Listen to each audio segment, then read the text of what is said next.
6 साल पहले ही कांग्रेस में शामिल हुए रेवंत रेड्डी पर तेलंगाना में कांग्रेस ने मजबूत दांव लगाया है।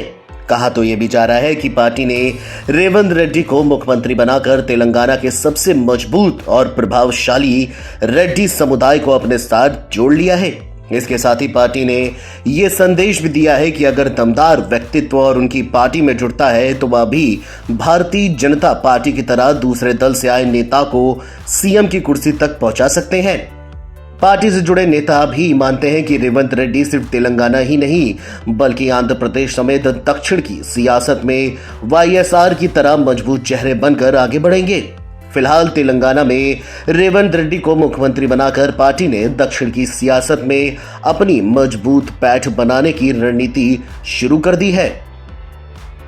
तेलंगाना राज्य के बनने के बाद से पहली बार कांग्रेस को यहां सत्ता मिली। सत्ता के साथ ही पार्टी ने राज्य के युवाओं की पसंद रहे रेवंत रेड्डी को सीएम बनाकर राज्य में और पार्टी में बड़ा संदेश दिया।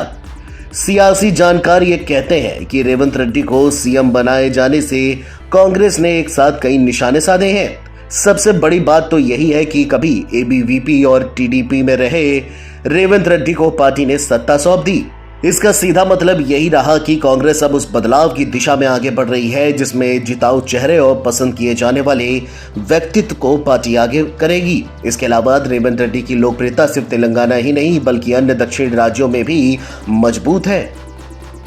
कांग्रेस पार्टी भी यही चाहती है कि विधानसभा परिणाम के बाद वह लोकसभा चुनावों में न सिर्फ बेहतर प्रदर्शन करे बल्कि सियासी रूप से खुद को दक्षिण में और मजबूत करे। इस लिहाज से पार्टी ने रेवंत रेड्डी को आगे बढ़ाया। कांग्रेस पार्टी से ताल्लुक रखने वाले पदाधिकारी कहते हैं कि दक्षिण भारत में खास तौर से आंध्र प्रदेश के क्षेत्र में वाईएसआर के बाद उनके पास कांग्रेस का कोई बड़ा चेहरा नहीं बचा था। पार्टी ने वाईएसआर के बाद जिस पर दाव लगाने की कोशिश की वह भी सफल नहीं हो सके। वह कहते हैं कि वैसे तो दक्षिण की सियासत में रेड्डी समुदाय महज 5% ही है, लेकिन सियासी तौर पर यह समुदाय राजनीतिक, आर्थिक और सामाजिक रूप से सबसे ज्यादा मजबूत माना जाता है।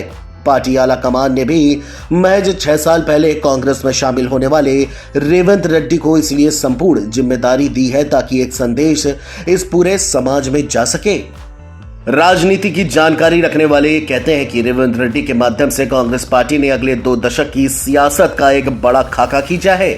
54 साल के रेवंत रेड्डी को मुख्यमंत्री बनाकर पार्टी ने उसे वर्ग को संदेश देने की कोशिश की है जिसमें नेतृत्व की क्षमता है।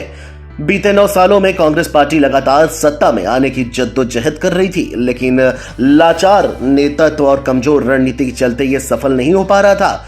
कहते हैं कि तेलंगाना में भी पहले बुजुर्ग नेताओं की ही सबसे ज्यादा चलती थी, लेकिन रेवंत रेड्डी के 2021 में पार्टी अध्यक्ष बनने के साथ जिस तरीके से परिस्थितियां बदली और रणनीति के अनुरूप काम हुआ उसी का परिणाम 2023 विधानसभा चुनाव के नतीजे हैं।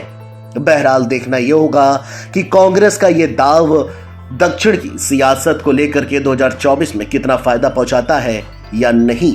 एनबीटी ऑनलाइन की रिपोर्ट।